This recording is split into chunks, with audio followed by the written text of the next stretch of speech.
Hey, good Friday morning. This is Dr. Bill Williams on the Influencers Podcast, coming to you from Atlanta, Georgia on a Friday morning. We're glad to have an exciting show today, and I want to introduce you right away to Dr. Joseph Casciani. He's Yes, out on the West Coast, is that right? that's right, San Diego.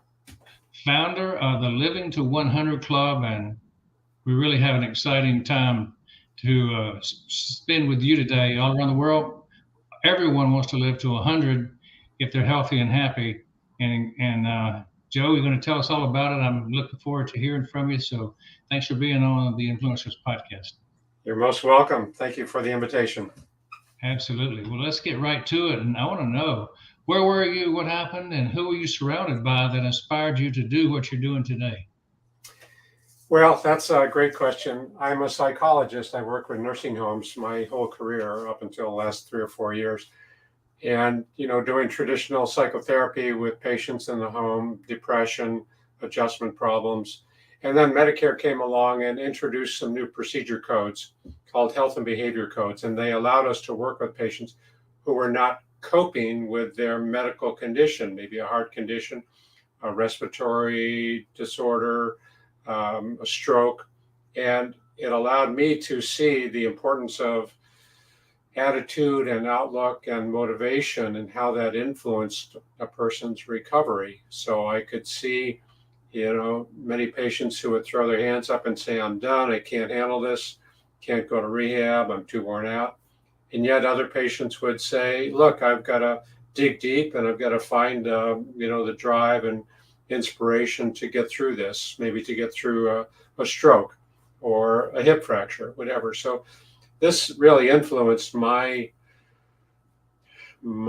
continued work with positive thinking styles and attitudes and outlook. And that's how I happened to create the Living to 100 Club, to reach the consumer, people living independently, and help them not only stay positive about aging, but also how to cope with those bumps and hurdles that come along.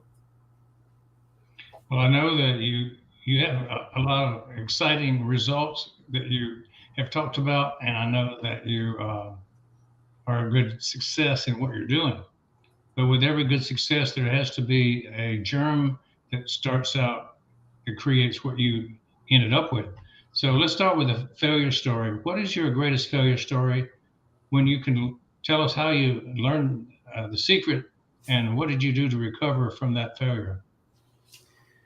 Well, my I think my the sore spot or the weak link is my thinking about having everything planned out before I get started, and waiting to be perfect before I take my first steps. So I've learned that you can't wait for perfection. And one of the best lines that I heard recently is that done is still better than perfect. Meaning, when you do something, even though it's not right, it's still better than waiting for perfection. And I heard another story about driving in the dark, and we need our headlights, and we can see what's around us, but we can't see our destination. And it's the same analogy. Driving at night with the headlights on is the same thing. Like, that's all we need to keep moving. We can't wait till we see the final goal or the final destination. All we really need is the headlights, you know, shining our way, and that's enough to make the turns, make the adjustments, um, kind of continue to revise our steps. So yeah. If people fail, what do you think are the number one, two, and three reasons why that's so? Well, yeah, I can share a short anecdote. I sold my business, my nursing home business, a few years ago, and I did not do due diligence on the buyer. And I was really impressed with the offer, the contract, and I didn't check out the buyer and their credentials. And the notion trust but verify is really applicable in so many business dealings. We can, seem like our partners are the best people in the world, and we want to trust them, but we still need to verify. So I think that's one of the learning experiences, and that's influenced me in many ways. And sometimes I didn't listen over the years, and this was an example where I sold my business to some buyers that didn't pan out. But trust, then verify. I had the same thing happen to me. I sold a business to somebody that didn't check it out, and I ended up taking it back. So I Yeah, totally yeah, can understand how you felt about that one. for What sure. motivates you internally, Joe? You deal with a lot of people in nursing homes, and you got to have some compassion. You got to have some internal drive. What is that?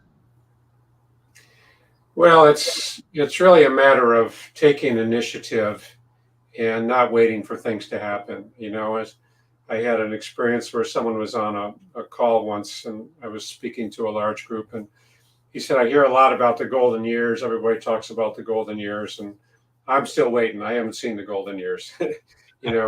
So my response was, "Look, you've got to be the golden years. You've got to take whatever steps you I like need to become the golden years, and don't wait for somebody to knock on your door, because that may not happen." And I think that's really important to remember, that whether initiating new friends, reaching out to neighbors, making a call to a distant cousin, we can't wait for these things to happen, and it's really up to us to take those first steps. And that's where the success comes in, and that's where we build the confidence. Every time we take these tiny steps, the turtle steps, it builds that confidence and success, and what I call self-efficacy. We have more confidence in taking more new steps in the future. Sounds like that's step one of your success secrets is take turtle steps. Yeah, yeah, and it's great to set goals. I want to learn, lose 10 pounds in the next 6 months, but what's important is, what am I going to do today, or what am I going to do tomorrow that's different? How am I changing my behavior tomorrow to get me toward that goal? That's what counts. Yeah. Well, you have a company motto, I know, living to 100. So tell us more about that. Yeah. Living to 100, I say, is a great destination, but living to 100 is not in the cards for everyone.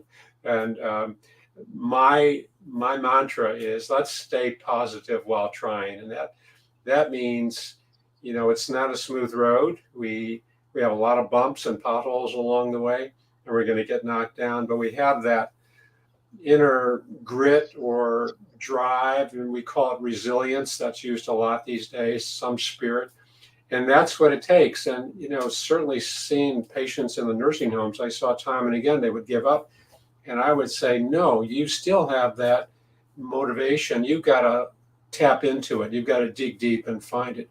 And that's to me, that's what living to 100 is all about, because we're going to have these disappointments, these losses, these serious losses, sometimes medical events, loss of a spouse. And yeah, we need to mourn and grieve and go through that process. But then we look at what's next. Okay, what's the next chapter that I want to start? And that's really the key to living to 100, adapting and keep moving on. Now, I know that people join your club, the 100 Club, join. So why would somebody join the club, become part of your group? Yeah, it's really an informal club. There's no official membership. It's really kind of going to my website and accessing a lot of the materials. I have a lot of resources. I call it educating and inspiring. So I have podcasts I've been doing for 3.5 years. I've got about 170 programs now on my website. People can tune in and listen to a range of topics. There's a great series of blogs that I've written. There's some tools that people can buy on the website. So it's really an informal process. But I can add, I've just added a subscriber model to my podcasts, and people who subscribe get 2 extra recordings a month. Non-subscribers get only 2 public shows, but the subscribers get 2 exclusive episodes and the 2 public ones. So they get all 4. Public only gets 2. So yeah, feel free to go to my website, sign up and download some really useful tips on aging well, and sign up and become. Sorry. It sounds like you're talking about how to find those golden years that people want. So tell us about your ideal member or client. Who would that be? Yeah, well, two groups. I work with a lot of professionals who work with older adults, maybe in retirement communities or assisted living communities, and I offer presentation and training to this group and helping them understand, some of the strategies that I promote, but also what's the backstory. Here's how you can, here's some activities that you can offer your groups. Here's some conversations, here's some content. And then the other group is really the seniors themselves. And I love to speak about successful aging. And I do large group presentations. Then I do some small group discussions, maybe a couple of weeks later. And this is where people can really kind of come in and raise some serious questions. My wife has Parkinson's disease. I don't know what, I miss our socializing. Anyway, it's more personal content in these small discussion groups. So 2 audiences. Yeah. Yeah. How do you actually find people, when you go out? You mentioned your team of professionals that refer. Mm-hmm. Well, 2 ways. I do a lot of local work here in San Diego. I partnered with a number of retirement communities, and that's where I do the presentations in small groups. And then I've connected online with a number of senior organizations. So I present to their groups, and that's not as nice as doing it in person, but it works. It still works. And then the same way, I do the presentation, and then a couple of weeks later, I do the small discussion groups. I've connected with Oasis Learning Centers here in San Diego, and they have chapters around the country. So organizations like that really welcome the opportunity for their members to hear some of these strategies. So it's been well received. And so your product and service is basically podcast and personal counseling? Yes. Uh-huh. Mm-hmm. What about your 5-star client experience? What do you do to deliver extraordinary service? Oh, well, one of the lessons I've learned over the years is that you don't want to give people what they need or what you think they need. You give people what they want. And that was a tough lesson, because I always thought, gee, here's this good information, here's this good content. And sometimes they didn't buy it, didn't want it. So, it finally helped me to understand you got to put information together that people want. So, some of my presentations, I would work with the activities director, or sometimes they're called lifestyle director or life enhancement director. And I say what I'd like to talk about. And they say, well, no. So you need that kind of back and forth conversation to understand what that community really is looking for. So to me, it's listen and deliver. That's my motto for these kind of professional relationships. Listen to what people want and then deliver. Sounds to me like good advice, and that's obviously how you convert your clients to brand ambassadors. Right. Yes, for sure. Yeah. So let me ask you what you're grateful for today. This is Friday, the 6th of January, 2023. Yeah, I'm grateful for a lot of things. I've done a lot in my professional work, and I have a wife who's, stayed married to me for 51 years. And that's probably what I'm most grateful for, aside from all the business stuff, having a devoted wife, and we've had a lot of good years. And she's still healthy and active, and she does her yoga, and I do my thing in my studio in the backyard here. So that's what I'm grateful for, to have this kind of stable kind of home life.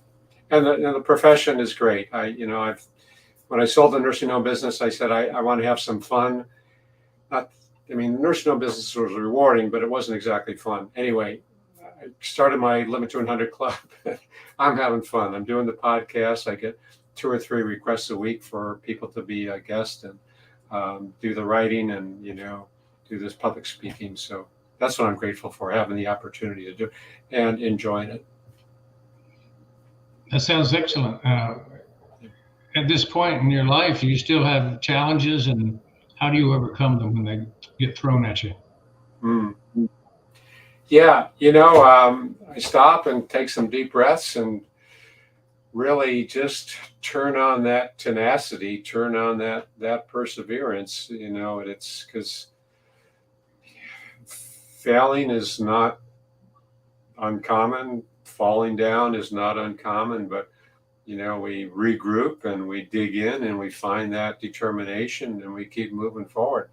And people are kind of startled, because I've had a lot of different businesses over the years, and they say, Joe, it's great to see you kind of repurposing, remobilizing, and doing some things different. So it's opening new doors. I love to open new doors. It's getting out of my comfort zone.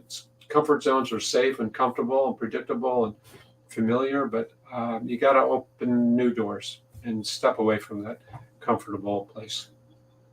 Absolutely. Yeah. Well, you counsel a lot of people on successful living, and particularly in their elder years. You probably have this asked a lot of times. What advice would you give somebody in your 20s if you had to look back at your own life? What would you do and say to yourself? Yeah, well, several things, of course. Number one, you've got to start with your lifestyle at a young age, a positive, healthy lifestyle. It's hard to turn things around in your 60s, 70s, and 80s. It's possible, and we see it all the time. But healthy lifestyle is so important, and that's physical exercise and diet, and social engagement, and that grows, and that helps us become complete, full people. A full whole person. I think the other lesson, the other advice I'd give myself is that don't hesitate. Don't wait until a situation looks right or perfect. Just take those steps. It might be walking on thin ice, and you might fall through the ice, but don't hesitate, because he who hesitates is lost. And I keep thinking of just being able to keep taking steps, and don't wait. Don't wait. Do you have a mentor, and what's the impact they have on you? Oh, I've had a number of people over the years. There was a psychologist by the name of Nick Cummings, brilliant man, and he started early on in his career showing the benefits of psychology services to insurance companies. And people are trained to provide good clinical care, but Nick Cummings was the first person, and he was my kind of role model, that you got to show what you're doing makes a difference, not just in people's lives, but to people who are paying for it. And insurance companies needed to see that. So I always admired Nick Cummings for that, that intention, that motivation to prove the benefits. So we all know it's helpful, but you got to be able to document services. You got to be able to show outcomes, positive outcomes, especially return on investment for anybody who's paying for these services. So Nick Cummings, and he's passed away just a couple of years ago. And I think the other person that I admire so much is Ken Dykewald, another psychologist, gerontologist. Ken Dykewald started a company called AgeWave, and showing the demographic changes over the years, and how people are going to be kind of starting second careers, third careers, and instead of a kind of a straight line post-retirement, Ken Dykewald talked about the cycles and the different phases that we're going to face. And he was right. I heard him speak 30 or 40 years ago, and he was right. When we retire, we have a lot of new opportunities here, especially, in our current environment where people are going back and learning new careers, new jobs, new interests, new languages, new talents, music, taking up music. Anyway, that's the beauty of old age, of senior, mind in terms of what's next. It's not all helplessness and dependency. It's opportunity and excitement and celebration. I remember I read a book, speaking of the Ken Dykewald book, Age Wave. I remember that one, and I remember Bob Buford's book, Halftime, which was the point that we all have a midlife change. Sometimes there can be shifting from one focus to another, and a new career perhaps, or a rededication in our second career. So tell me about your feeling of being impactful to the people that you work with. Why is that important to you? Yeah, that's a great question.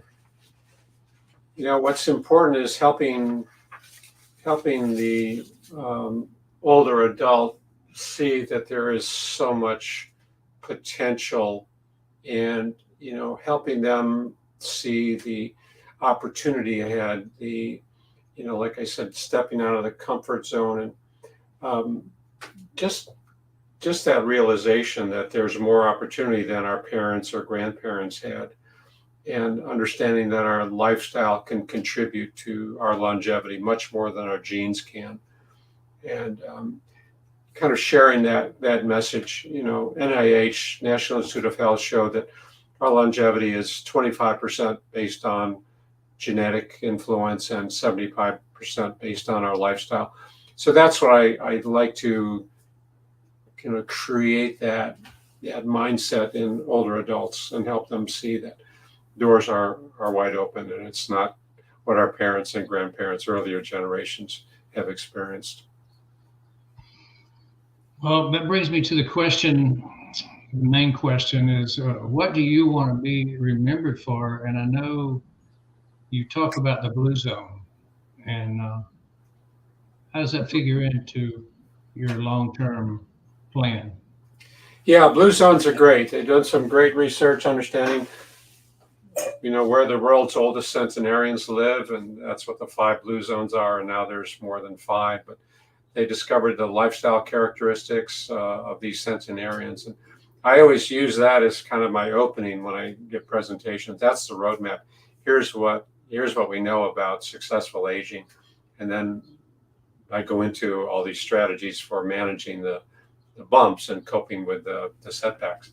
So, I think what I would really love to talk about is we can redefine ourselves today based on what we're opening ourselves up to today.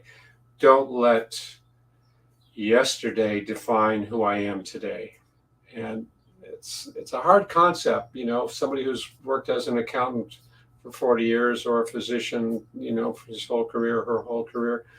And I say, look, don't let what you did in the past necessarily color what you're going to do in the future.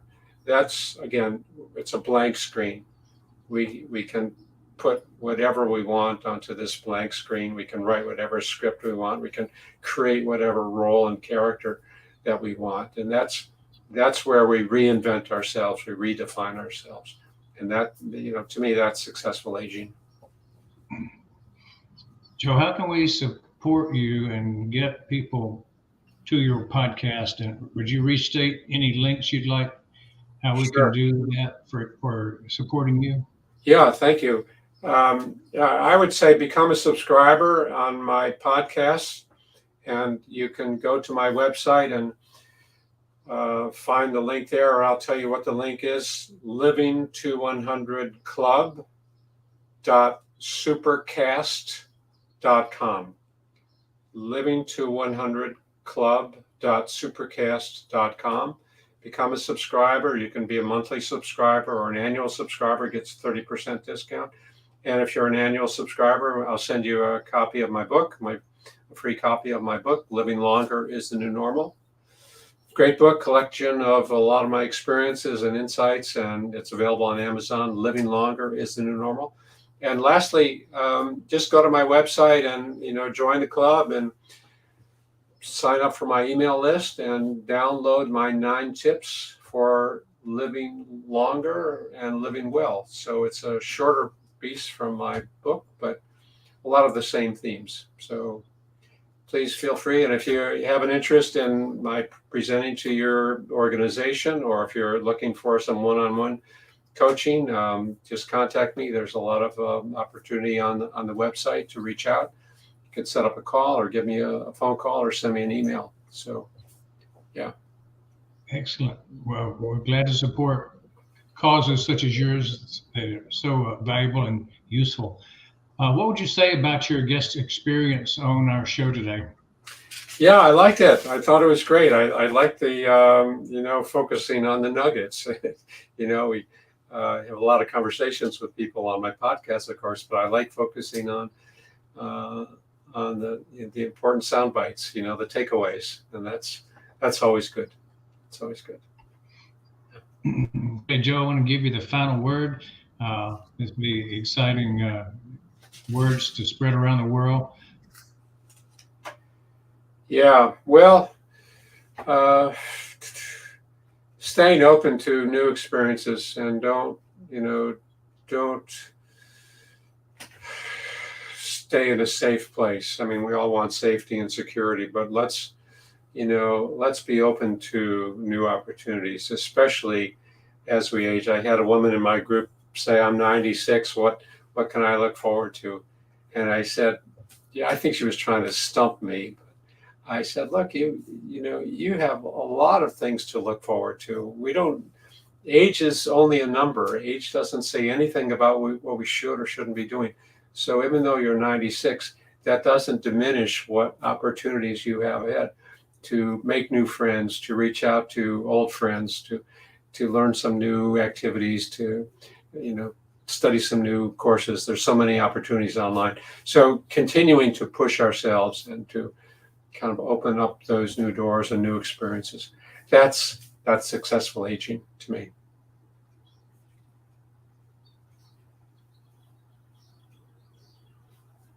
I really want to thank you, Bill, for this opportunity to share my insights and thoughts about aging well. And I appreciate what you're doing and what you've done. So this is a great experience for me. Excellent, Joe. I appreciate your time with us on the Influencer Podcast, and it's been a successful session with you. I learned a lot about the aging process, how we can begin to change the inevitable if we just focus. And I know that the resources you put together for the Living to 100 Club would be valuable for everybody, not even the people that are close to 100, but those who are 50, 60, 40, who are going to hopefully approach 100 one day. So thank you so much for being part of our team as an influencer around the world. And we'll look forward to keeping in contact and seeing what we can do to push people towards that 100 goal. Thank you so much. Well, you're very welcome. And thank you again. And keep up the good work, Bill. This is important messages you're sharing with your listeners. I appreciate it. Thank you, Joe. Well, this is Dr. Bill Williams on the Influencer Podcast, and stay tuned for more podcasts every week. We are looking forward to you subscribing, liking, commenting below anytime that you have information that you would like to share. You may be an Influencer Podcast guest one day, so look us up at drbillwilliams.tv, and we will see you soon on the Influencer Podcast.